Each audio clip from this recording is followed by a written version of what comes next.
Juan 10.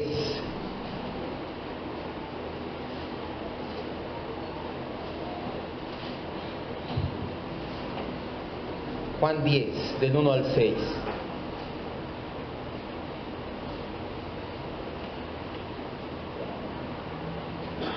Deje ahí su separador.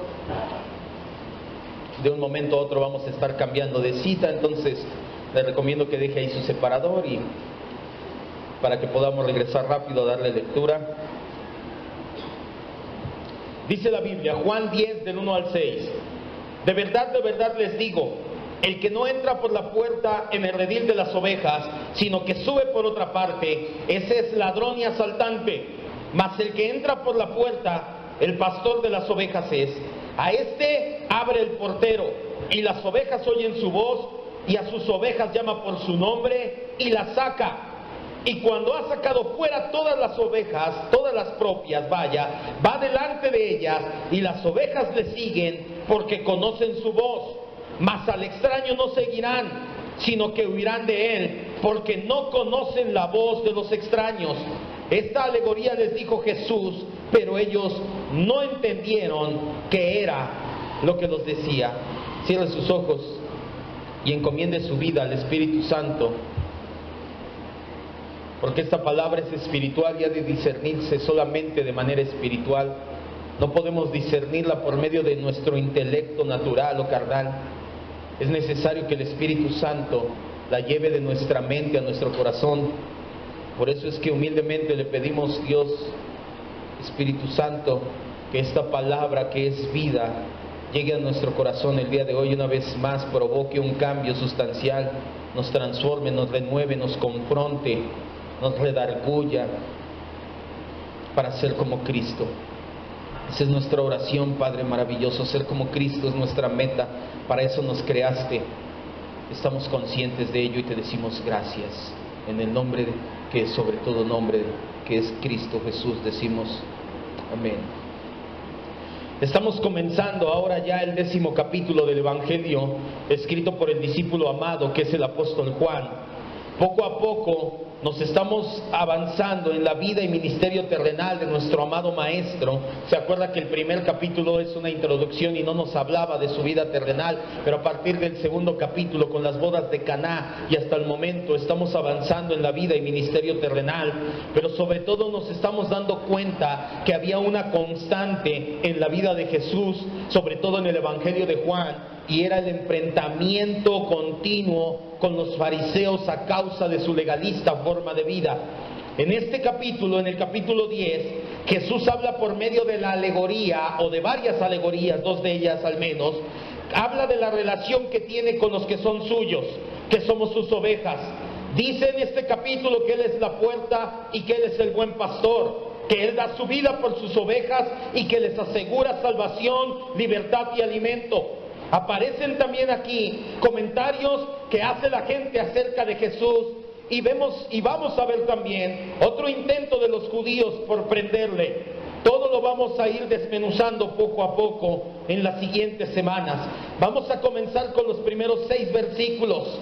Quiero que entienda esto, que lo recuerde porque ya se lo he dicho. No son palabras aisladas, tienen un contexto definido inmediato, que es el Evangelio de Juan, y tienen un contexto general, que es todo el panorama completo de la Escritura.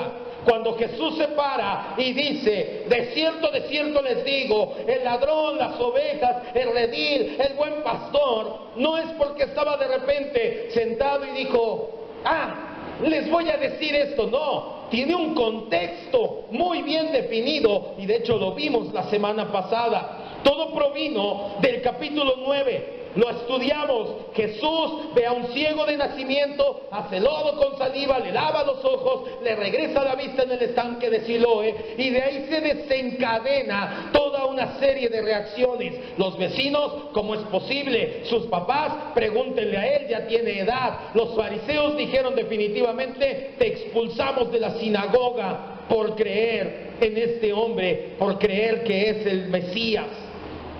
Los fariseos ya estaban molestos, injuriaron al pobre hombre que había sido ciego y le aseguraron que ellos eran discípulos de Moisés.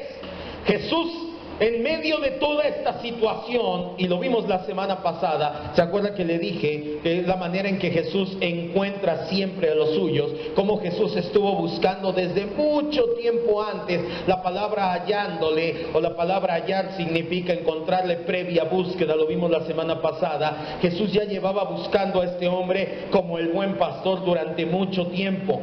Es en medio de toda esta situación que Jesús narra estos dichos parabólicos.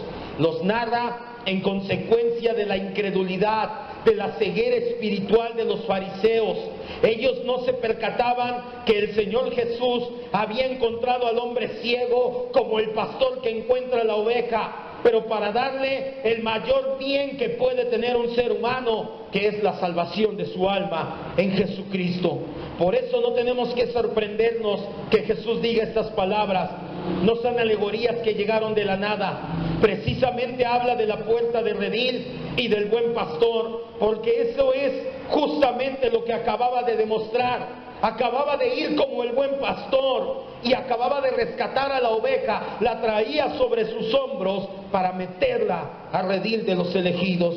Por eso es que comienza con el doble amén. ¿Sí se acuerda qué significa el doble amén? De cierto te digo. ¿Qué significa el doble amén? Cuando Jesús decía esto, estaba diciendo: prepárense, les voy a decir algo, les voy a decir una verdad que tiene el poder de transformar su vida. Prepárense, pongan atención, y empieza a soltar la palabra. Comienza el doble amén porque los prepara para recibir una verdad fundamental. Versículo 1, 10:1, ahora sí, no olvide por qué viene el contexto. Entonces, de cierto, de verdad, amén, amén. El que no entra por la puerta en el redil de las ovejas, sino que sube por otra parte, ese es un ladrón y un salteador. ¿Qué era el redil? El redil era un espacio al aire libre, cercado y sin techo. Consistía en un muro de piedra. Quiero que saque de su mente, ¿cuántos han visto en las películas o en la televisión, o a lo mejor hasta en las ilustraciones, que el redil son unos palos atravesados con una cerca? Eso es una cerca. Está hablando la Biblia de un redil. ¿Qué era el redil? Era un muro de piedra que más o menos empezaba con 1 metro de ancho y terminaba, se iba haciendo cada vez más angosto, como las zapatas que ponemos en los cimientos, se me estaba yendo, pero tenían desde 1,15 metros, 1,25 metros, hasta 2 metros de altura. Estaban hechos de piedra. Consistían en un círculo, un cuadrado, la forma que le quisieran dar, cerrado solamente una entrada al frente, donde estaba una puerta. No era una puertita de madera, una puerta bien hecha y bien cimentada, porque tenía el propósito de evitar que entraran los ladrones y los asaltantes. Eso era un redil.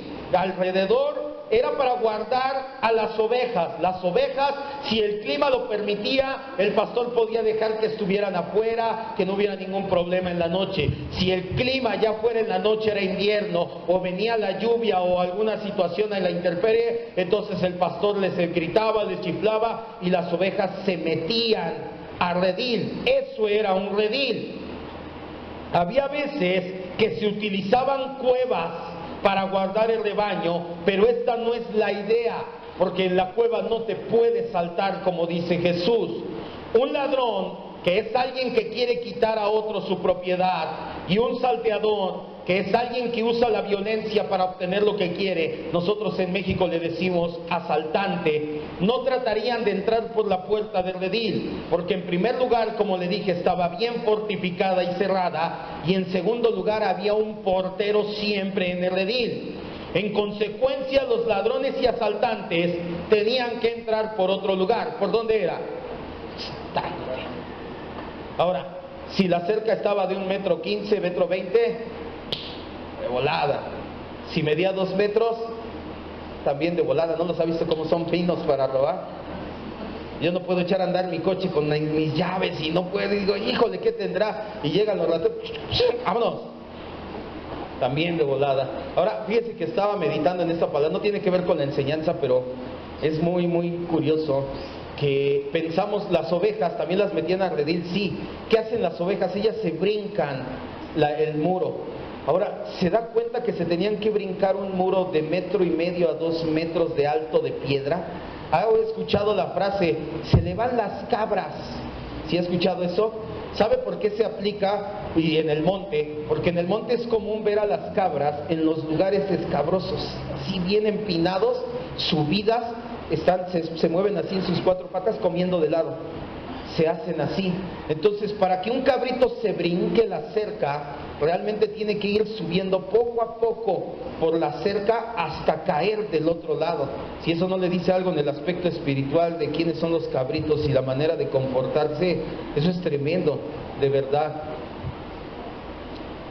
La aplicación directa del Señor Jesús de estas palabras es para los líderes religiosos que eran hostiles a sus enseñanzas. Estaban tratando ilegalmente estos líderes de dominar al pueblo, de someterlo. Trataban de intimidarlo, amenazándoles con expulsiones si alguien creía que Jesús era el Mesías. Ellos son los ladrones y asaltantes espirituales a quienes originalmente fue predicada esta alegoría. No olvides este principio de exegesis, de hermenéutica. La palabra tiene solamente una interpretación, pero puede tener más de 2 o 3 aplicaciones. ¿A quién se le dijo directamente esta alegoría? ¿Quiénes son los asaltantes y los ladrones espirituales originales? Los fariseos. ¿Por qué? Porque no querían entrar por la puerta de redil. La gente no los seguía. Ellos querían hacer las cosas a la fuerza. Sin embargo, no es muy diferente en la actualidad. También hay muchos líderes en las iglesias que actúan de la misma manera, que son ladrones y asaltantes espirituales, que intimidan y amenazan a las ovejas de las maneras más viles. Utilizan frases en las iglesias y te dicen, si te vas de aquí, en otro lugar, no vas a encontrar lo que nosotros tenemos. Si eres hijo de nosotros, si te vas a ser como el hijo pródigo. Piensa en tu economía, porque si te vas, te puede ir mal. Si no me obedeces, estás en contra de Dios. No toques al ungido, no me juzgues, solamente Dios me puede juzgar. En otras iglesias no hay palabra, solamente aquí. ¿A dónde vas a ir? Que en ningún lado vas a caber. O empiezan a aislar a los hermanos, les dejan de hablar. No guardan discreción cuando alguien les confía algo de su vida. Eso es de lo más grotesco que puede haber, que una persona se acerque con los líderes de la iglesia y los líderes, como ladrones y asaltantes, saben y pueden y cuentan la vida de las personas. Como una vez, no quiero decir nombres, pero un hermano se acercó y me dijo, y el pobre hermano en primera fila poniéndose rojo. Eso no es algo que verdaderamente un líder cristiano deba de hacer. Exigen en lugar de pedir, castigan a los que se oponen a ellos, reclaman obediencia ciega y sin discernimiento, son déspotas y favorecen únicamente a sus seguidores. Muchos ladrones y asaltantes espirituales hay en la actualidad y son pocos los que se dan cuenta de esta cruel realidad. En muchas iglesias lo que está pasando es que bajo el grito de que el Espíritu Santo está obrando, lo que en realidad es que se está dando espectáculo, manipulación y fraude, pero no es un mover del Espíritu. Y lamentablemente se promueve más las experiencias que la autoridad de la Biblia. Quiero que entienda algo, amado hermano, esto ya se lo he venido diciendo desde hace mucho tiempo. Si me regalan un poquito de papel, una servilleta de favor. Y esto ya lo ha escuchado mucha gente anteriormente, y la gente que tiene poco tiempo con nosotros, no es malo que lo escuchen, y la gente que lo vuelva a escuchar acerca de esta situación.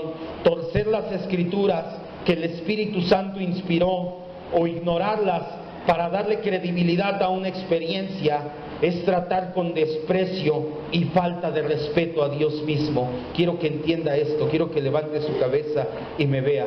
Cuando nosotros despreciamos lo que la Biblia dice o lo torcemos para darle crédito a nuestras experiencias, aquí no viene, pero yo no, es que aquí como él sí, y tuerces las escrituras, ¿sabes qué está haciendo?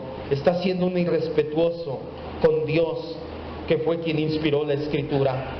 Hay todo un mar de ministerios y movimientos cristianos que se están metiendo en esta moda doctrinal de que el Espíritu Santo los mueve a hacer cosas.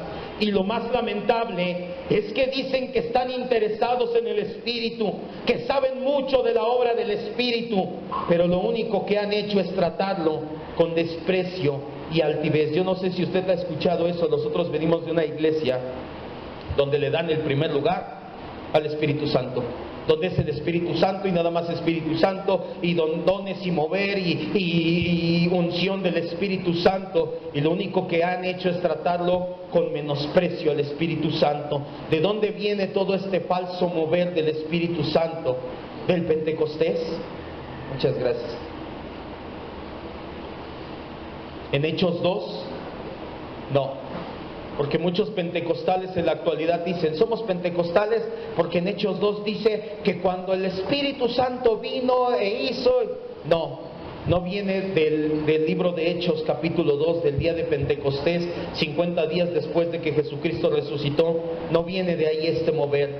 Esto inició en 1901. Hace 117 años, la mañana de Año Nuevo en Kansas, en Estados Unidos, había un grupo de jóvenes liderados por un líder metodista llamado Charles Fox Parham. Este hombre, que no entendía ni la hoja redonda en doctrina, tenía la intención y decía, tiene que volver a moverse el Espíritu Santo, el Espíritu Santo tiene que caer nuevamente. Entre todos esos jóvenes había una jovencita llamada Agnes Osman. Al terminar el culto ese día, este hombre Charles oró por la jovencita y supuestamente en ese momento empezó a hablar en chino la joven. La experiencia obviamente se empezó a regar rápidamente. Tanto en el ministerio como en los jóvenes empezaron a hacer cultos de avivamiento por todos lados, donde supuestamente, y digo supuestamente porque nunca se ha comprobado nada, había cultos donde hablaban 20 idiomas: sueco, ruso, japonés, búlgaro, francés, bohemio, noruego, y hay gente estudiando idiomas, y ya ves, nada más tenían que venir y que oraran por ti. Ay, Dios mío. Ay. No es cierto, nuestra hermanita habla varios idiomas. Fue fácil empezar a hablar los idiomas, no. ¿Y qué hacían? Charles Fox Parham dice, es que el Pentecostés es que vuelva a caer el Espíritu Santo y tenemos que retomarlo nuevamente. Fue así como hace 117 años nació el movimiento pentecostal moderno.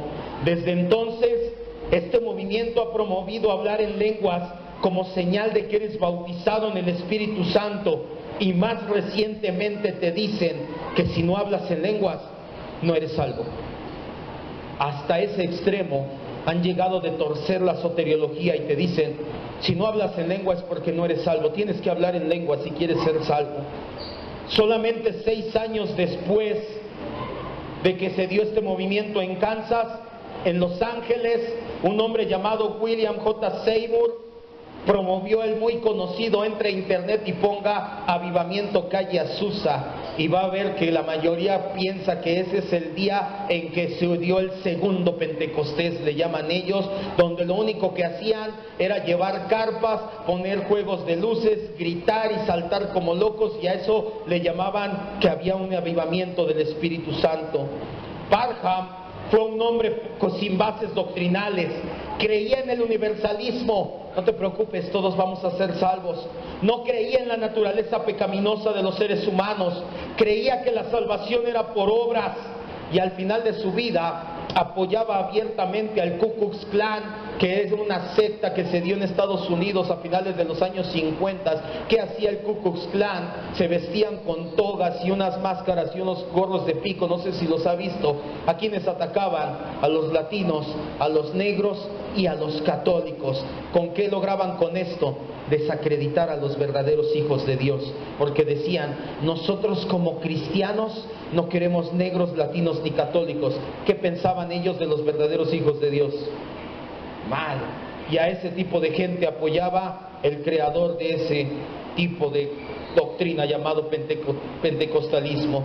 Nos agrade o no la idea, él fue y no Dios quien inició el movimiento moderno pentecostal, y de ahí se vino el movimiento carismático. ¿Cómo podemos saber que en realidad no fue un Pentecostés que se dio? ¿Cómo podemos saber que el Espíritu Santo, pastor, usted está criticando, usted no estuvo ahí? ¿Cómo sabe que no de verdad el Espíritu Santo llegó ahí? Simplemente porque surgió de una mala comprensión de la doctrina de la salvación. Si no hablas lenguas no eres salvo. Estudiamos eso en soteriología. ¿Qué se necesita para ser salvo? Creer y arrepentirte, que de hecho es la misma moneda. Además, cuando entrevistaron a los presentes para dejar registro de lo sucedido, todos daban su versión de los hechos, pero ninguna coincidía con la de los demás. Produjo experiencias religiosas falsas. Oraron por misioneros y los mandaron a predicar a otras naciones diciéndoles: no tienes que aprender el idioma, te vamos a mandar a Indonesia, tú no tienes que aprender allá nada del idioma. Oraron por ellos y les dijeron: cuando llegues vas a hablar su idioma. ¿Y saben qué pasó? Que se regresaron luego, porque no entendían nada del idioma al que los mandaron. Y por si fuera poco, fue iniciado por un líder espiritual de muy mala reputación. ¿Por qué estamos estudiando toda esta historia? ¿Por qué quiero que entienda esto que le estoy diciendo? Para hacer notar la fuerte influencia y la infiltración de falsas doctrinas en el cristianismo actual, en especial el cristianismo que más prolifera, que es el carismático pentecostal. Ellos utilizan frases muy espirituales que muchas veces escuchamos: la renovación del Espíritu Santo, deja que el Espíritu Santo te renueve.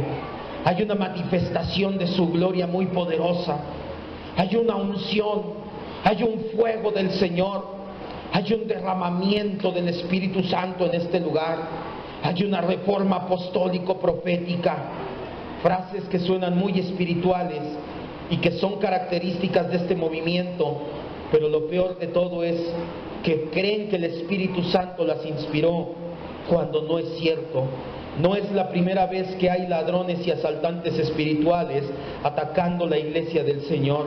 Desde la época misma del Nuevo Testamento lo empezaron a hacer.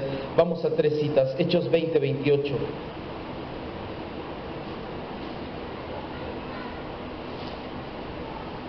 Hechos 20, 28 al 31.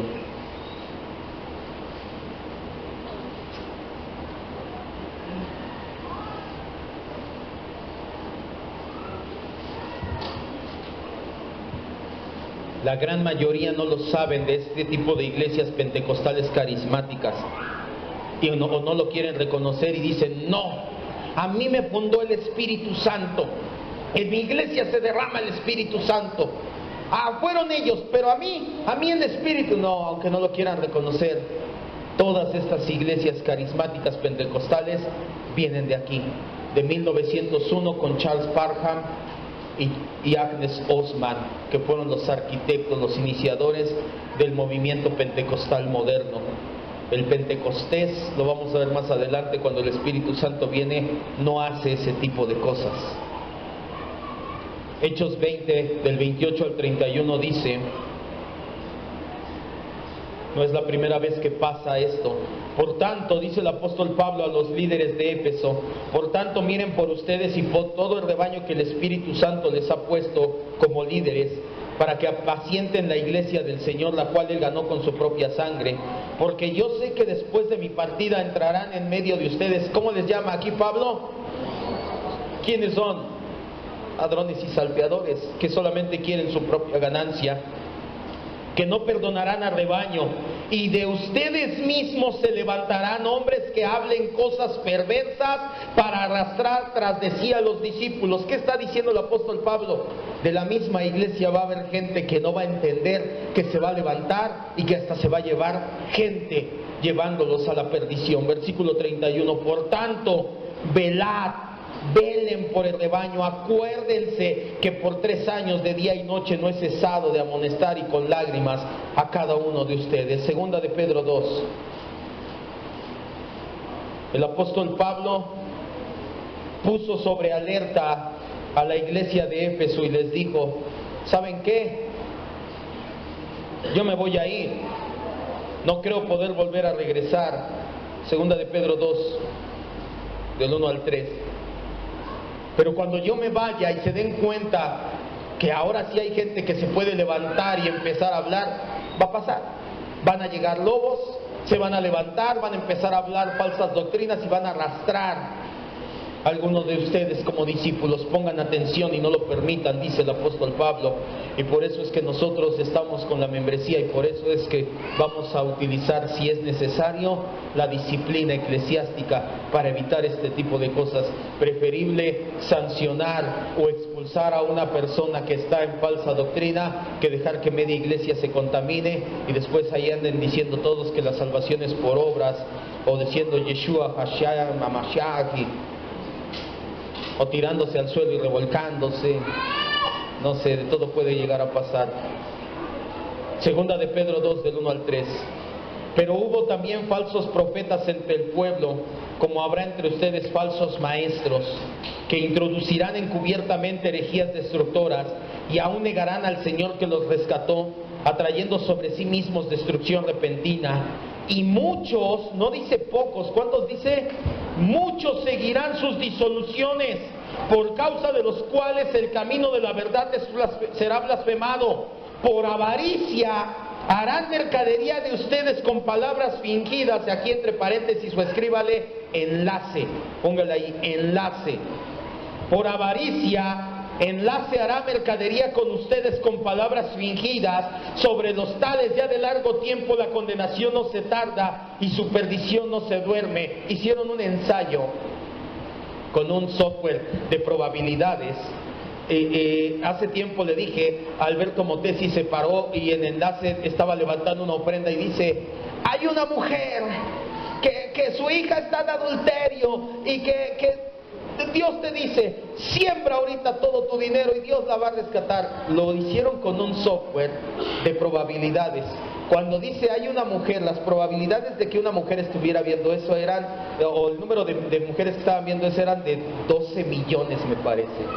Que tiene una hija, se redujo, 8 millones. Que está en adulterio, se redujo, 3 millones de personas. Es el Espíritu el que le reveló. Por pura probabilidad, había 3 millones de personas, 3 millones de mujeres que estaban pasando lo que Alberto Motesi dijo ese día. Judas 3.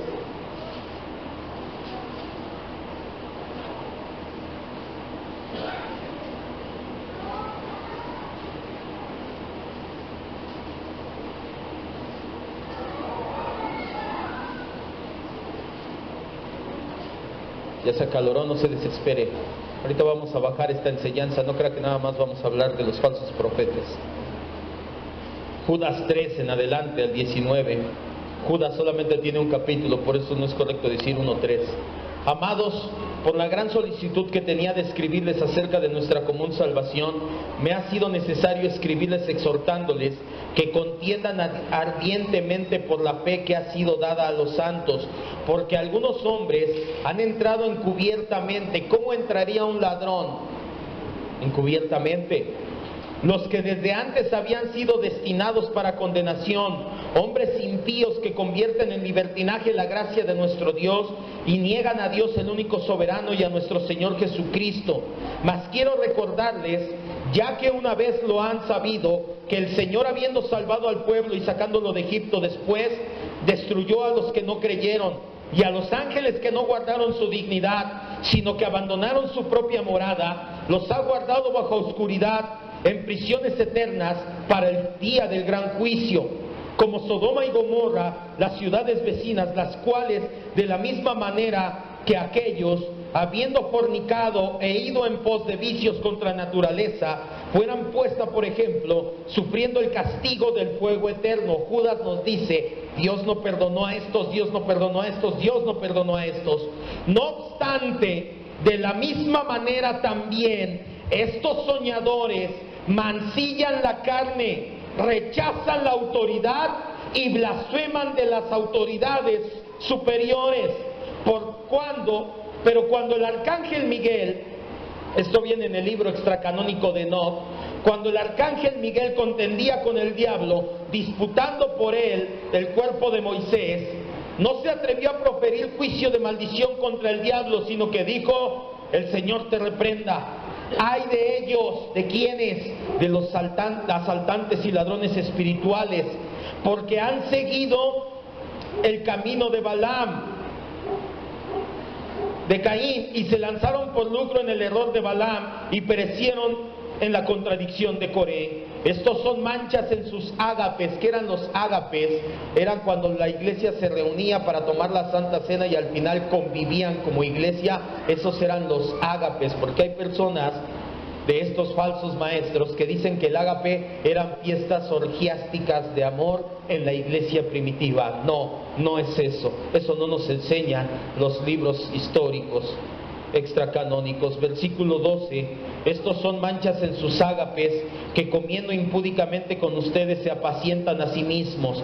Son nubes sin agua, llevadas de acá para allá por los vientos, árboles otoñales sin fruto, personas que no dan fruto, 2 veces muertos y desarraigados, fieras ondas del mar, que espuman su propia vergüenza, estrellas errantes, para las cuales, para este tipo de personas, están reservadas eternamente la oscuridad y las tinieblas. Judas escribe su carta porque la iglesia estaba sumida en una cantidad inmensa de falsos maestros, de falsos profetas que estaban arrastrando al pueblo al libertinaje. Hoy en día, al igual que en ese entonces y al igual que hace 300 años que se dio el gran despertar en Estados Unidos, se confunde el sensacionalismo que se lleva a sentir a la gente algo, confunden los sueños, visiones y profecías en vez de llevarlos a Cristo y a su palabra. Como diría Jonathan Edwards en 1741, las lágrimas, temblores, gemidos fuertes, agonía, pérdida de fuerza. Cuando Jonathan Edwards vivió, es uno de los grandes teólogos cristianos de reformados. Jonathan Edwards vivió en una época en la que estaba así como nosotros. La mayoría de las iglesias hacía cultos y la gente empezaba a temblar y decían: ay, me tocó el Espíritu, y se dejaban caer las mujeres, la gente llorando, gritando: ¡ah! Perdóname, Señor, todos gritando, todos chillando. Jonathan Edwards les dijo, y podríamos añadir a eso lo que hay hoy en día: caerte de espaldas, que te den profecía, que llueva polvo de oro, que haya diamantes, promesas, que esto no prueba que un avivamiento sea legítimo. Esto no prueba que la obra sea el Espíritu Santo quien la hizo. La obra del Espíritu Santo empieza primero internamente en el corazón. Ezequiel 36, 26.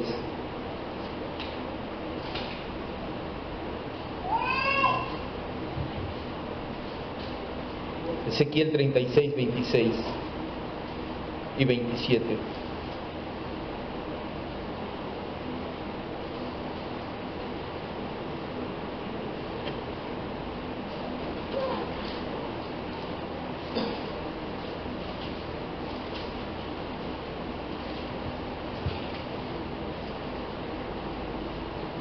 No importa qué bonito sientas, no importa qué tan intensa sea la experiencia, no dice nada. Las experiencias son subjetivas, están basadas a la persona, no en Dios. La Biblia nos dice que la obra del Espíritu Santo empieza internamente. El profeta Ezequiel lo profetizó hace cientos de años y dijo que el Señor nos dará un corazón nuevo y pondrá espíritu nuevo dentro de nosotros, y quitaré de ustedes de su carne el corazón de piedra y les daré un corazón de carne, y pondré dentro de ustedes, ¿qué dice? Mi espíritu. ¿Dónde va a ir el espíritu? Adentro, no va a ir afuera en tanta manifestación. Y haré, una vez que tengas el espíritu dentro de ti, haré que andes en mis estatutos y que guardes mis preceptos y que los pongas por obra. Debemos de entender algo: una verdadera obra del Espíritu Santo solo puede medirse con base a criterios bíblicos. Las emociones, las experiencias, las opiniones personales no tienen peso, no cuentan. Lutero decía: aunque una enseñanza haga llover milagros todos los días, si no es bíblica, tiene que desecharse.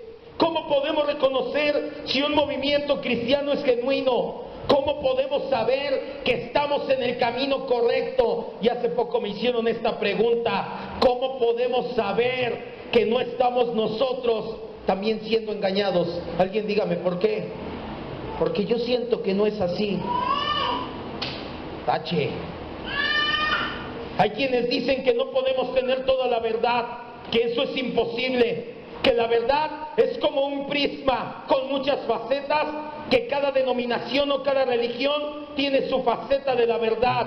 Suena muy filosófico, muy poético, pero es un pensamiento helenista, no bíblico. La respuesta a lo que le acabo de decir, y esto es donde va a estribar nuestro sermón del día de hoy: ¿cómo podemos saber que verdaderamente estamos en el buen camino? La da el Señor Jesús. Juan 10, 2 al 5.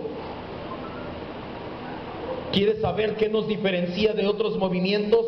¿Quieres saber qué nos diferencia de otras denominaciones?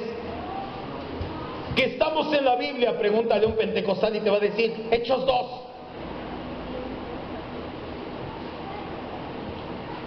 La respuesta nos la da el mismo Señor Jesús en estos versículos, versículos del 2 al 5. Mas el que entra por la puerta es el pastor de las ovejas. A este le abre el portero y las ovejas oyen su voz, y sus ovejas llama por su nombre y las saca. Y cuando las ha sacado fuera todas las propias, va delante de ellas, y las ovejas le siguen porque conocen su voz. Mas al extraño no lo van a seguir, van a huir de él, porque no conocen la voz de los extraños. Los falsos maestros siempre han representado una gran amenaza para la salud y unidad del cuerpo de Cristo. Por eso es necesario saber diferenciar entre lo que viene de Dios y lo que no. No todo lo que brilla es oro, y el oro siempre va mezclado con escoria. Por eso no es una tarea sencilla, pero gracias a Dios, dice el Salmo 119, 105, no vaya que su palabra es una lumbrera que nos guía en el camino. Previamente en el capítulo 7, cuando estudiamos el capítulo 7 del Evangelio de Juan, vimos el sello de la sana doctrina. Tiene 3 características: busca la voluntad de Dios, no busca la propia gloria, busca que Dios siempre sea glorificado. Pero en esta ocasión nos muestra Jesús cómo diferenciar al pastor de los asaltantes, al genuino pastor de los falsos maestros. Y no hablo genuino pastor como yo, como persona, o como mi hermano Enrique, sino verdaderamente si estamos en el camino de Cristo o no. Primero, las ovejas reconocen la voz del pastor, que es Jesucristo. No solamente la oyen, la escuchan. ¿Sí sabe que hay una diferencia enorme entre escuchar y oír? Oír es percibir un sonido, escuchar es entender lo que percibió mi oído. No solamente oyen la voz del pastor, la escuchan y la obedecen. Y Jesús nos conoce en persona a cada uno de los que compró con su sangre. Segundo, los saca de redil para pastar y va delante de ellas, siempre presente, siempre al frente, siempre a la vista. Por eso las ovejas distinguen la voz del pastor. Tercero, no reconocen la voz de los extraños, por eso no les siguen, porque no pasan, un extraño no pasa tiempo con ellos, no los ven, no los escuchan nunca. Una oveja normal, y estoy hablando naturalmente, no sigue a los extraños, aunque se vista como pastor y trate de imitar la voz del pastor. Se ha comprobado muchas veces. Así también un discípulo del Señor no conoce o se niega a reconocer la voz de los extraños. Unimos todos estos puntos y nos damos cuenta que hay un común denominador, y es el pastor. Ponga mucha atención. Es el pastor, Cristo, el que pasa tiempo con sus ovejas. Es el pastor el que les da de comer, es el pastor el que las cuida, es el pastor el que las saca de redil para que coman, es el pastor el que las conoce personalmente. Lo que aprendemos con todo esto, y es al punto al que quiero llegar, es que se trata de Cristo. Es la manera de saber si estamos verdaderamente en el camino, si no estamos siendo engañados, si no estamos siguiendo a ladrones y asaltantes, si no estamos en un lugar en el que Cristo tenga la preeminencia. Entonces estamos en el lugar equivocado. Si se habla de Cristo, de que debes de ser como Cristo, se debe de cantar a Cristo, se debe de promover el Evangelio de Cristo, hablar del perdón de Cristo, de perdonar como Cristo, del amor incondicional de Cristo, de los atributos de Cristo, que se predique a Cristo, su persona, su obra de redención, su segunda venida, que se hable de Cristo, siempre de Cristo y solamente de Cristo. En otras palabras, que la iglesia o el movimiento sea cristocéntrico. Si no, no estás en una iglesia cristiana. ¿Sí está escuchando? Si no hablamos de Cristo, si pervertimos el Evangelio y empezamos a hablar de otra cosa, si no se trata siempre de Cristo, de llevarnos a Cristo, no estamos entendiendo nada y sí estamos yendo por mal camino. Lo vamos a ver más a fondo en el estudio de neumatología. Lo meditamos hace un momento. El Espíritu Santo vino a poner la mirada y el corazón de los elegidos en Cristo. Juan 14, 26. ¿Cómo puedes saber que estás en la iglesia correcta? ¿Cómo puedes saber que no te estamos engañando? ¿Cómo puedes saber que nosotros vamos bien? Los testigos de Jehová dicen lo mismo, los mormones dicen lo mismo, los evangélicos dicen lo mismo, los católicos dicen lo mismo. ¿Qué nos diferencia de ellos? Que si tú vas a la Escritura, Jesús nos muestra que se trata del pastor, que se trata de Cristo. Si no somos cristocéntricos, entonces sí estamos por un mal camino. No se trata del Espíritu Santo, se trata de Cristo. Juan 14, 26 dice: mas el Consolador, el Espíritu Santo, a quien el Padre enviará en mi nombre, Él les enseñará todas las cosas y va a hacer algo, va a recordar todo lo que lo que Cristo ha dicho. ¿Qué es lo que va a traer el Espíritu Santo a tu vida? Temblor, caídas, dones. ¿Va a traer a quién? A Cristo. Juan 15, 26. Pero cuando venga el Consolador, a quien yo voy a enviar, dice Cristo, del Padre, que es el Espíritu Santo, el Espíritu de verdad, que procede del Padre, Él, ¿qué dice que va a hacer? ¿De quién? De Cristo. De Cristo. Por eso es que podemos diferenciarnos claramente de falsas religiones en las cuales Cristo no tiene la preeminencia. En algunos ni siquiera es considerado Dios. ¿Por qué el catolicismo romano no? Porque ellos son marianos. ¿Creen en quién? En María. María tiene preeminencia sobre Cristo. ¿Por qué los testigos de Jehová no? Porque ellos creen que Cristo es el ángel Gabriel. ¿Por qué los mormones no? Porque ellos creen que Cristo es hermano de Satanás. ¿Por qué el Islam no? Porque ellos creen que Cristo es un profeta más, al igual que Mahoma, Moisés o Abraham. ¿Por qué las religiones orientales no? Como budismo o Hare Krishna. Porque ellos ni siquiera reconocen a Cristo. Y también nos diferenciamos de las sectas de corte cristiano, pero que no tienen que ver con el cristianismo. Si en la iglesia predican prosperidad, dones, unción, profecía, vivir mejor, que seas un gran líder, que conquistes la tierra, pero no hablan de Cristo, tal vez lo tomen como un buen ejemplo, tal vez lo tomen como un amuleto para la buena suerte, pero no son cristocéntricos. Quiero que cierres tus ojos, vamos a terminar ya. En el versículo 6, yo te lo leo, Juan 10:6. Dice que Jesús les dijo esta alegoría para que entendieran algo, para que entendieran que se trata de Él. Les estaba enseñando que estaban ciegos espirituales, pero ellos no entendían lo que les decía. Y eso es una tragedia nuevamente. Cualquier iglesia que sea verdaderamente cristocéntrica es una iglesia que te lleva por el buen camino, que escucha al pastor, que huye de los ladrones y asaltantes espirituales. Pero quiero terminar con esto y quiero que entiendas algo, amado hermano. Para reconocer la voz de tu pastor, me refiero a Jesucristo, es indispensable algo: pasar tiempo con Él.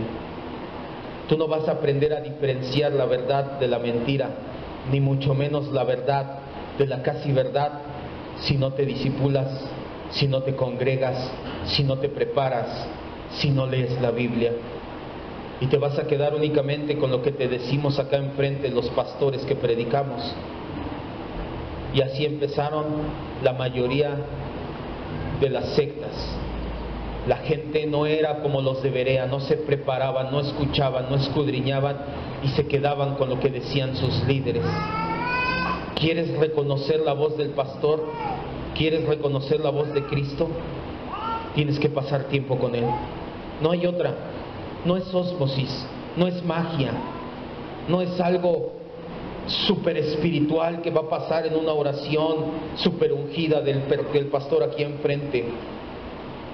Si tú no pasas tiempo con Jesucristo, si tú no lo conoces, si tú no aprendes a discernirlo, que cada enseñanza se trate de Cristo, si tú no aprendes a ver la diferencia entre una enseñanza espuria y una enseñanza cristocéntrica, cualquier voz de mentira te va a hacer dudar y vas a pensar que todos somos iguales. Y ya te lo dije hace tiempo, no somos iguales, ni siquiera de la iglesia de donde procedí. No somos iguales, no es lo mismo, no adoramos al mismo Dios, no seguimos al mismo Dios.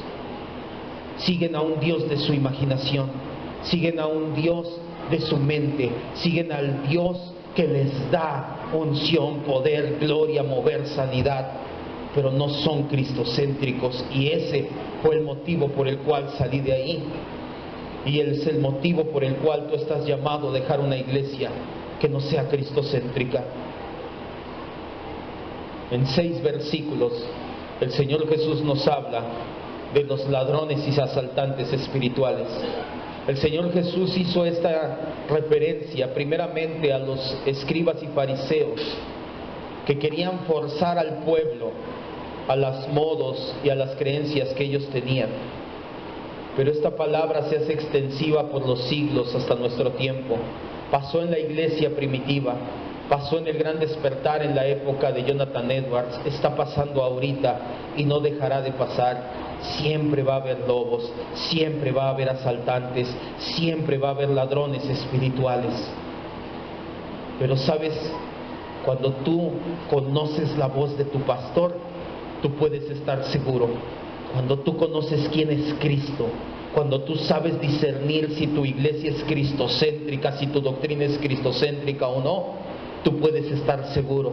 Y te pueden venir a presentar nuevas doctrinas y nuevas revelaciones y a decirte que abrieron el mar y que resucitaron muertos, y tú te vas a dar cuenta si es cristocéntrica o no y la vas a desechar, porque las ovejas escuchan su voz y le siguen. Al extraño, al asaltante no lo escuchan y no lo siguen, dice Jesús. Cierre sus ojos y demos gracias. Dígale: Señor, hoy hemos entendido que tus ovejas escuchan tu voz y te siguen. No seguimos a los asaltantes, no seguimos a los salteadores, porque no los conocemos. Ellos no dieron la vida por nosotros. No se trata de doctrina de hombres, se trata que la doctrina sea cristocéntrica, y aún esto del Espíritu Santo lo vino a poner en nosotros. Hoy entendemos que una verdadera obra del Espíritu Santo es llevar los corazones y la mirada de las personas a ver a Jesucristo. Que el Espíritu Santo no me va a llevar a hablar en lenguas, no me va a llevar a tirarme al suelo, no me va a llevar a hacer milagros, no va a hacer que llueva oro en este lugar. Que el Espíritu Santo me va a llevar a ver a Cristo, a conocer a Cristo, a hablar de Cristo, a querer ser como Cristo, a anhelar estar más tiempo con Cristo. Que si te vamos a conocer porque somos tus ovejas, es porque el Espíritu Santo lo va a poner en nuestro corazón. Pero esto no nos anula, esto no nos hace a un lado. Señor, tú estás hablando a nuestras vidas, estás poniendo el querer como el hacer en los corazones. Que nos preparemos, que nos discipulemos. Hoy en la tarde tenemos la oportunidad, en unos minutos, Señor, mueve tú los corazones para que mis hermanos gustosos se queden para aprender a discernir la voz del buen pastor que es Jesucristo, a discernir si una enseñanza es cristocéntrica o no, porque la línea muchas veces es muy sutil, y si no estamos preparados, dice tu Escritura, que podrían engañar de ser posible aún